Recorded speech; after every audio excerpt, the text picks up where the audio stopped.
One thing that is just so interesting and unique about you, like I'm going to talk to Deonna Purrazzo later today, and Deonna wanted to be a wrestler all her life, but like a lot of people who wanted to be a wrestler the whole life, she wanted to be a WWE superstar. But you were on camera at age 17 saying you wanted to be an Impact or TNA wrestler. What is it about TNA wrestling at the time that really intrigued you?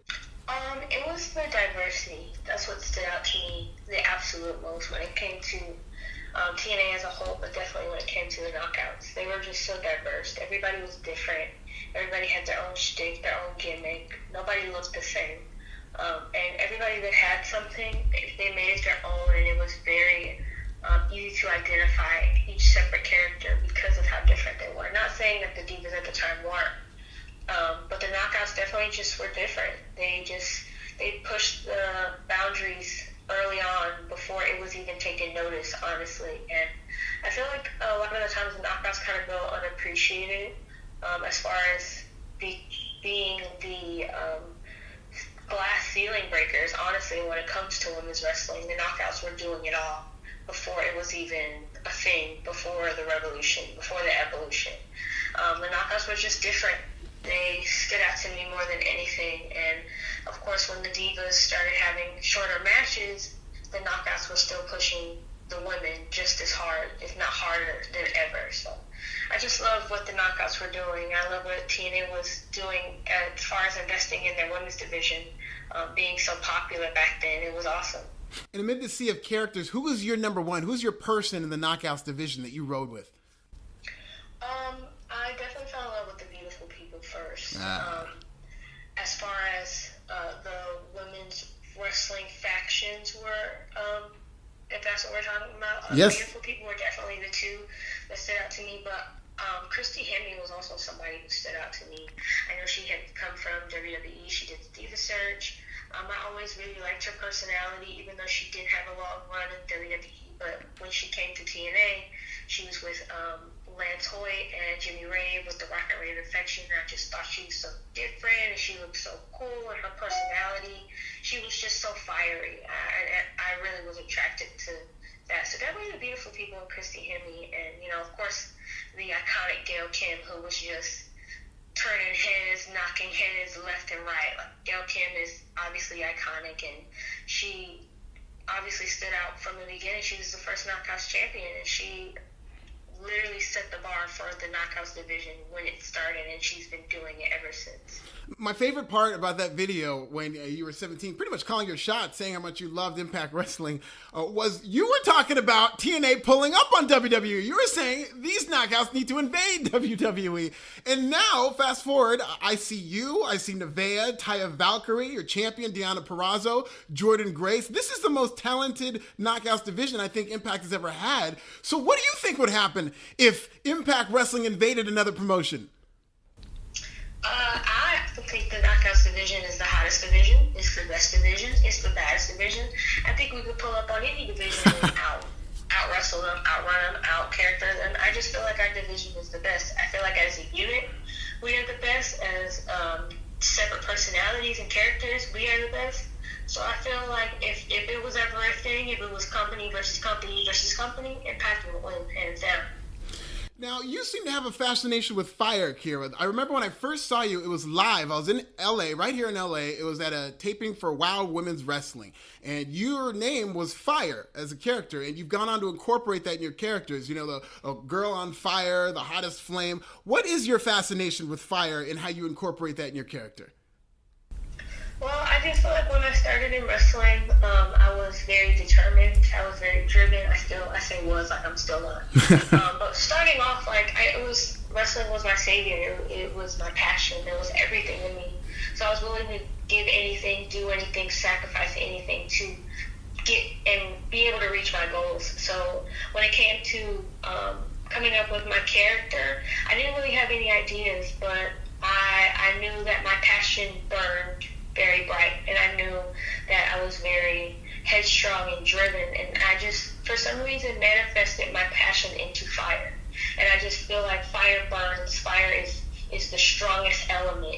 It inflames and engulfs, and it just manifested into me being the girl on fire, and the fire just means my passion, my drive, my determination, my attitude, everything. I'm fiery. I'm just what fire is, and that's why I call myself the girl on fire, because it was just my passion. And now I just created the hottest flame is just the grown up version of the girl on fire. So it's always been something that I feel like has stuck with me, because it's something I feel like was just made for me. I just feel like I am the fire and nobody else is. Now, you're also an LGBTQ wrestler. I remember when Darren Young came out. He was really the first wrestler on this stage to come out. And to be honest, I was a little embarrassed as a member of the wrestling media how this was being covered. I felt like it wasn't that big of a deal. It was really innocuous how he did it in an airport. And the wrestling media kind of covered it like it was some kind of scandal. But fast forward to now, and you had a coming out party. You seemed like you had a lot of fun doing this, made it a whole event. I remember you going to a drag show. I want you to tell me how it was for you coming up as an LGBTQ wrestler, if you felt any pressure to kind of hide that coming up through the ranks, or if you thought that might hurt your chances on getting a national look in the pro wrestling industry. I never thought about me coming out ever affecting me professionally. It was always just personally me hiding it, just hiding who I was because of projection from people that I love. I never thought it would hurt my business career. I never even thought of it that way. I was more scared personally how it would affect my family. I was more concerned with how people in general would feel about me, not so much about my career. But when Impact was so welcoming to the idea, when I came out in front of my fellow knockouts. Like, they were there to support my post. Tessa Blanchard, Jordan Grace, Alicia Edwards, just to name the three that pop up. But everybody that was in the locker room at the time, Taya, Jessica Havoc, like, everybody was so supportive. Madison Rain, everybody was so supportive. But the locker room after I made that post was equally supportive. Everybody, Scott D'Amore, Don Callis, I just feel like everybody there was supportive from the beginning. There was no, I was never scared to come out in front of my peers. I was more afraid of my family than anything, but it was just so welcoming. I'm just so blessed and grateful to have had the opportunity to have such a welcoming experience as far as coming out, because I was bullied coming out, I guess trying to come out at an earlier age, maybe when I was 13. So I was scared to come out because of the rejection and the trauma that I suffered back then. But just to have the welcoming experience that I had as an adult, I just feel like nobody should be afraid to be themselves now, because it's a whole different world. We're living in a completely different world. And I'm very blessed and grateful that Impact was so giving, and they just hyped me up, man. They literally had a whole coming out tour for me, and I never even would have thought that would be my life at that point. Like, all of the things that I was able to accomplish meant more to me than being on Bound for Glory. That whole tour was everything, and I would happily do it again if it just meant being able to talk to children and connect with so many people that are going through pretty much the same thing I'm going through.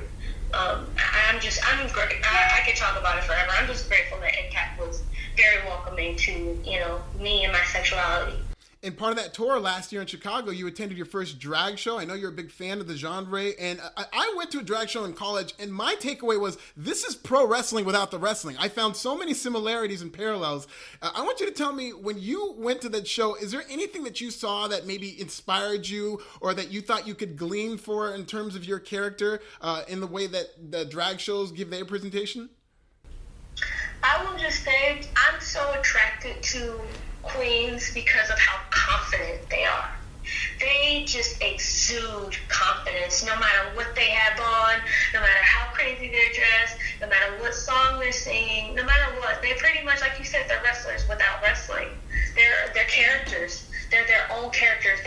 Queens create this larger-than-life gimmick and then put on this costume to become this hero, pretty much. Drag queens are heroes, man. Like, I just love how confident they are and how just themselves they are. It's so inspiring, and I love, that was my first drag show. The one that I hosted was the first one I had been to live, and just being able to experience it as the host, I feel like it kind of gave me like a boost of like confidence because of how like I said, how confident and true to themselves like they are as queens. Like it's such an interesting like culture, the drag culture, and I feel like more people should check it out because it's so interesting. It's more complex than people really realize.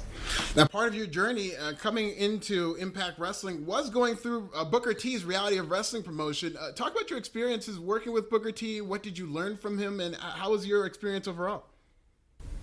I love working at Reality Wrestling. I love going down to Reality Wrestling. The training facility is amazing. Booker T is doing awesome as a trainer.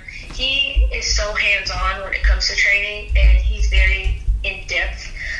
When I was working there, or the few times that I worked there at Reality Wrestling for the show and for Ladies Night Out under title match, because they have an all-women show that they do regularly, or before the pandemic they were. Right. And he would always, if he was there, he would make sure he would watch the matches. He would give his feedback on every single match, every single thing. He's very hands-on, and I love that Booker T is so hands-on with every single student, no matter who passes through. Everybody, it's an amazing experience, and Charmel is literally the mom of all moms. Like, the facility itself is amazing, and working down there, I met Kylie Ray.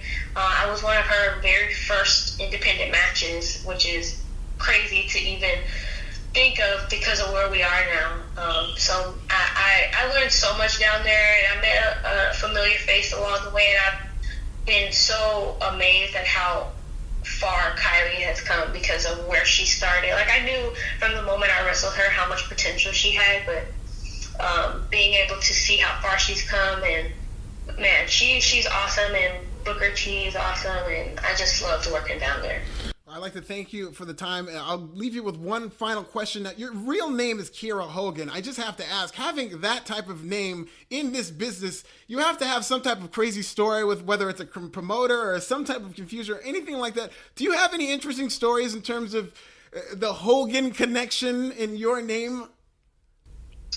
Well, I just feel like ever since I was in like middle school, people would ask me, am I related to the Hogan family? And is there some crazy reason why my last name is Hogan?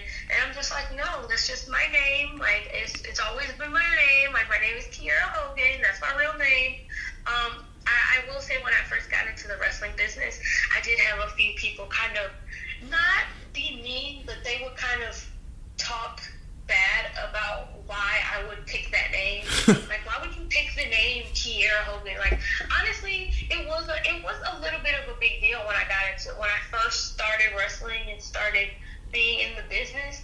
I would hear people say things, like I said, people would just be like, why would she have that name? That's so stupid. Why would you pick that name? But it's like, you don't even know me, nor have you asked me where or why I was that name. First of all, you want to see my driver's license and my birth certificate. I will gladly show you that that's my name. And the reason I kept my name, I started in the business as a backstage interviewer and an announcer, but I kept my name. I didn't change it to a different character name because I love that you're able to see my transition from announcer to wrestler and to see how far I've come now, and you don't have to look up a bunch of different names to find out who I am. Like, I'm one solid person, and I'm very well-rounded and very well-versed as that one person, which is Kiera Hogan. I appreciate that. You don't have to produce your birth certificate for anybody. You are Kiera Hogan, and I really appreciate the time. Good luck in Impact Wrestling. It was a pleasure, and good luck at Bound for Glory. Thank you so much. I appreciate that. Thank you.